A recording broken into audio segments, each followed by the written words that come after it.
It was almost impossible to make out the lone figure, shuffling slowly across the expanse of sand far below. Only his movement gave him away. Wrapped in pale shreds of clothing, caked in tan grit and burnt red by the oppressive sun, he was all but a part of the desert already. Anubis, crouched in the shade of a rocky outcrop, panted his jackal tongue in an effort to cool himself. The heat of the clear day was extreme, the weight of its pressure unrelenting. He pressed as much of his bare skin against the rocks as possible, his fingers spread wide against the sand-smooth surface, all in an attempt to absorb their stored shade. Unlike his prey, he had come prepared and lapped greedily at the water from one of the many skins hung from his belt. It was not a day he would have chosen to enter the shifting sands. He sighed and shook his head. The man's persistent stumbling had taken him out of view over the next rise. Reluctantly, Anubis stood. He took up his long curved spear and set out into the sun to continue the pursuit. His endless trailing of the single soul was growing tiresome. As soon as he left the shelter of the rocks and felt the sting of the sun's rays upon his bare skin yet again, he made a snap decision. It was time to speed things up. Anubis strode on long legs across the dunes, consuming the distance between him and his prey quickly. The god towered over any human and found his height most useful. Looking down on the creatures from on high made it far easier to convince them of his power and that they should accompany him. It was the hardest part, making them see it was time. He wore a linen kilt, sandals, and was bare-chested but for an ornate collar. It was deep enough to cover well below his shoulders, and rattled with jeweled decorations that hung from its intricate embroidery. A hood covered the back of his neck, hanging like a weight from his pointed ears. The short fur of his head chafed against both. It was far from comfortable, but he was on official business and needed to look the part, so he walked on, enduring both his clothing and the assault of the sun, confident that the ordeal would soon be over. By noon, Anubis had caught up to the man. The weakling had fallen again. He approached in a way that cast his shadow long over the back of the poor soul who trembled there on his hands and knees. As intended, his target looked up to see the canine features of his dark outline against the sand, the sight of which forced his shoulders to sag in defeat. Dramatics were key. "But I'm not done yet," he whispered. "I would not be here if that were true," Anubis said, extending an open hand. To his dismay, the dying man turned and swatted his long clawed fingers away and pushed himself to his feet. "No," he croaked and began walking again in earnest. Swaying much less than before, Anubis held still for a moment, his nose twitching, his lip curling in outrage. He could understand the reluctance of some humans, The young, the unexpectedly injured, or the rapidly sick, but this it was clear-cut. Why fight it? "Look around," he snarled. "What chance do you have? A better one than if I go with you," the man said, not wasting the energy to turn his head. Anubis stalked forward on long, fast strides, kicking up hot sand and sliding into the man's path. His teeth were bared as he barked, "Give it up, human! Your time is done. Come with me to Osiris, be weighed, and end this misery." "I told you," the fool coughed over split and scabbed lips. "I'm not done yet." He ducked past the jackal-headed god and kept walking into the endless dunes. He held his head high, somehow stronger for his defiance. Anubis remained, still staring into the empty space and clamping his hands tightly around his spear. He twisted his grip back and forth, digging his claws into the wooden handle and scoring the ornate markings. Canine curses to Amun-Ra rumbled in his throat. Why did his task always have to be filled with such difficulty? Why rule that the humans needed to give permission to have their souls ferried from the mortal realm? It was ludicrous. Swallowing the temptation to spin and launch his spear into the neck of the wasted man, ending the farce once and for all. Anubis instead forced himself to take another approach. He fell into an easy step alongside the human. "There is nothing but open desert and barren mountains for 1,000 river measures," he said as if offering friendly advice. "You can't go back. They'll kill you for what you did. Yet there is also nothing ahead. Where is it you think you can go except with me? I don't know yet. All I know is that you lie. You all lie. Come now. I understand that you are upset, but you are a prince. The gods are a part of you. How else can a pharaoh rise but with our blessing? You are dying. It is true, yet that was not our doing but your own. We had high hopes for you. Alas, what's done is done, and we do not hold blame," Anubis explained, his voice full of false sorrow. "Why extend your suffering? Come with me. Weigh your heart. It could mean peace," he suggested, his tone intentionally shifting to one that was silken and comforting. "No, for I do hold blame, demon," the man said and kept walking, increasing his pace. "So be it," Anubis barked. "I shall remain here in this cursed place, and when you inevitably fall, you will be mine regardless. Know only that other souls dwindle whilst you delay me." He sensed a pause in the ragged man, a slight hitch in his step, one that he covered quickly, but it was undeniably there, so he cared for the well-being of others. Perhaps Anubis could use that to end this charade. A cruel smile crept into his lips, which quickly fell into a scowl when the man spoke again. "No soul needs your guidance, dog. Your reign is coming to an end. I intend to see it done."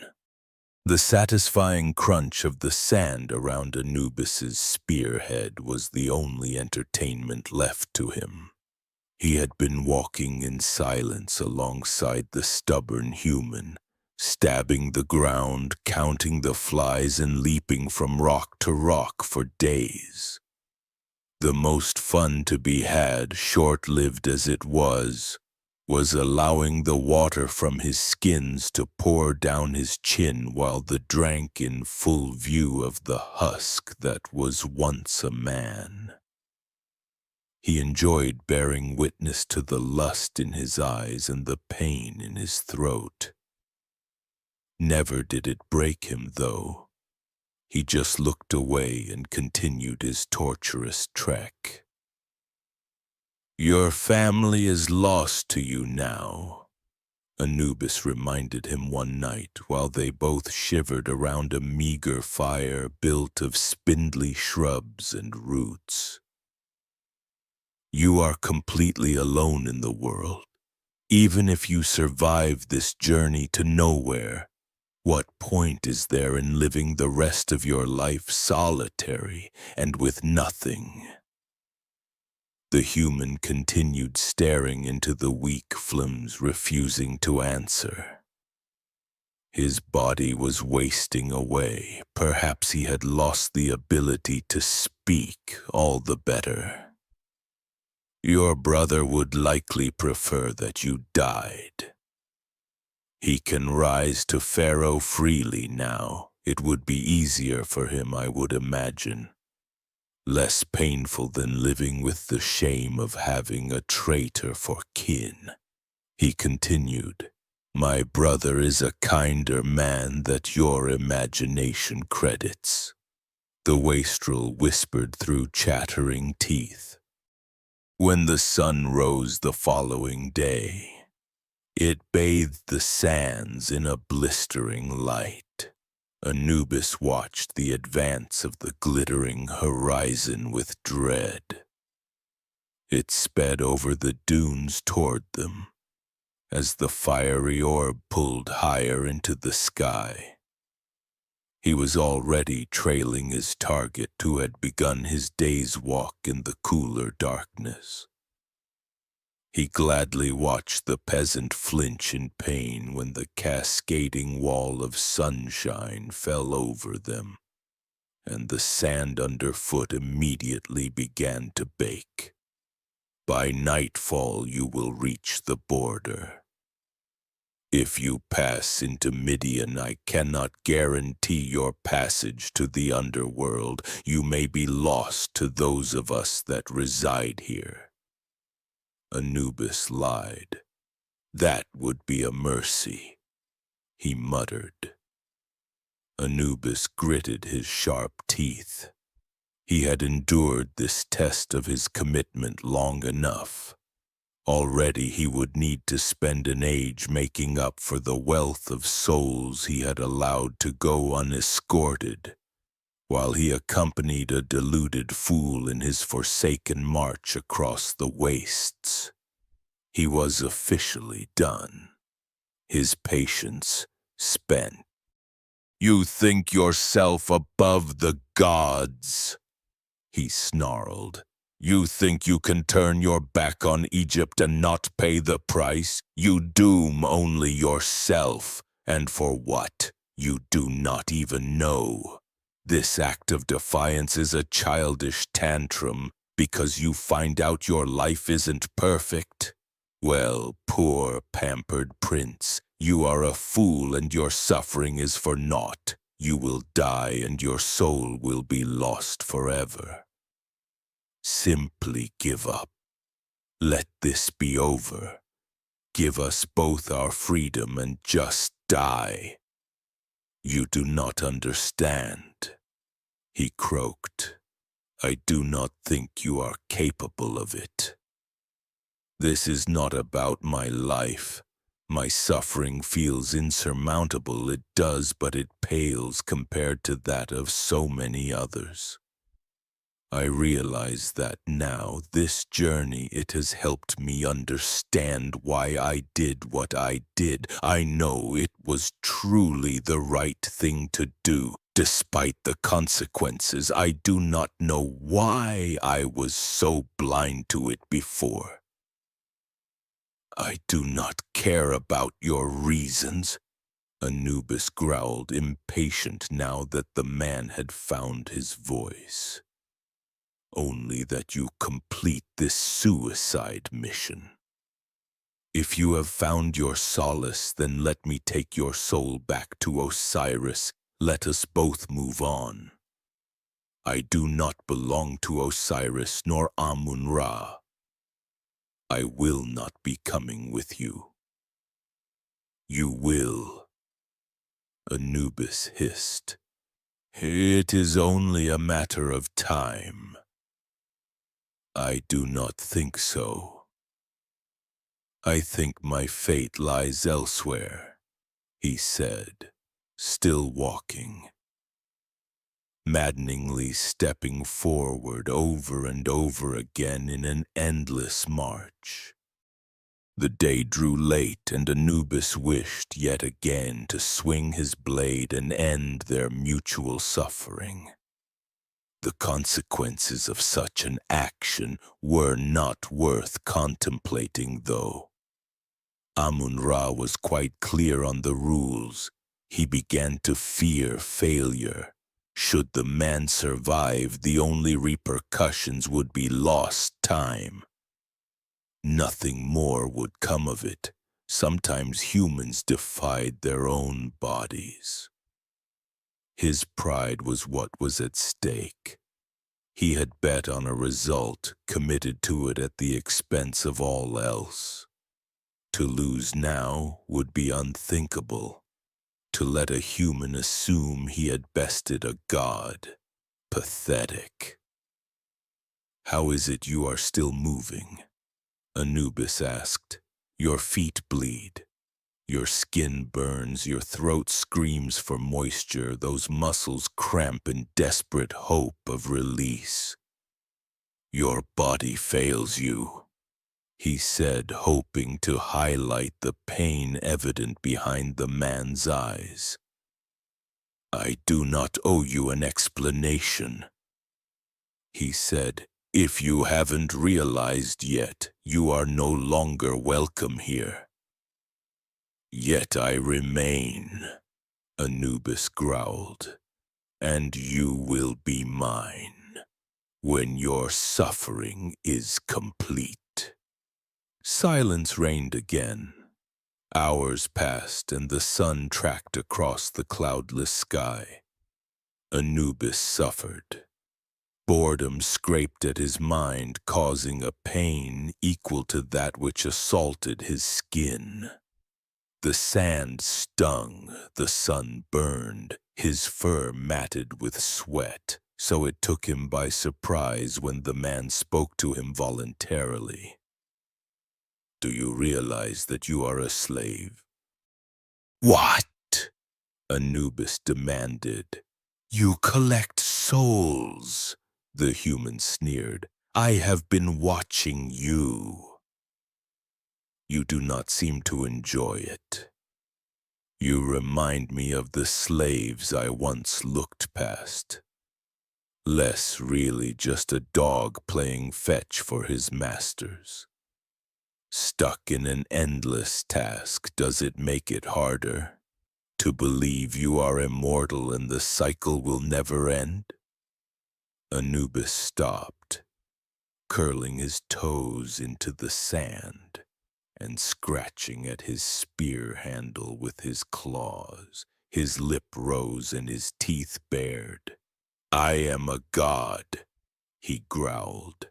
You are a monster, the man rebuked, and the sun is almost set on your day in the light, dog. Enough. It was enough. Anubis raised his spear. The blade glinted under the harsh sun. It was time to end the ridiculous stalemate. Consequences be damned, it would be better than enduring another minute with the insufferable, stubborn, self-righteous. A laugh on the wind swiveled one of his ears. Humans. The man heard it too, his eyes widening and breath hitching. Anubis followed his gaze, women, and a well in the earth. His arms dropped, his spear falling limp. He had failed. Anubis scanned the scene whilst the broken man shuffled as quickly as he could toward the water. What were the chances? How could this have come to pass? It had been a sure thing. His eyes roved, searching for a way that he could still triumph. Anubis stopped, suddenly pulling his jackal lips wide into a smile. His height allowed him to see what the others could not. More men approaching. Men with cruel souls. Content that all was not lost after all, he waited and called out to his most challenging capture to date. "Well, it seems as though you have bested me, Moses. You will live a little longer." He laughed. "Know that you will travel with me eventually, and I will relish your company when the time arrives." The ruined man paused a moment and without looking back said, "Your power over me is already lost, demon. You just do not know it. Let us see what comes to pass, human."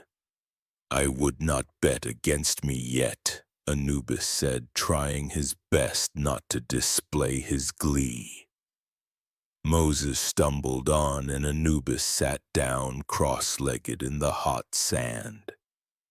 He could wait a few more minutes. It would be worth it to see what came next for the fallen prince.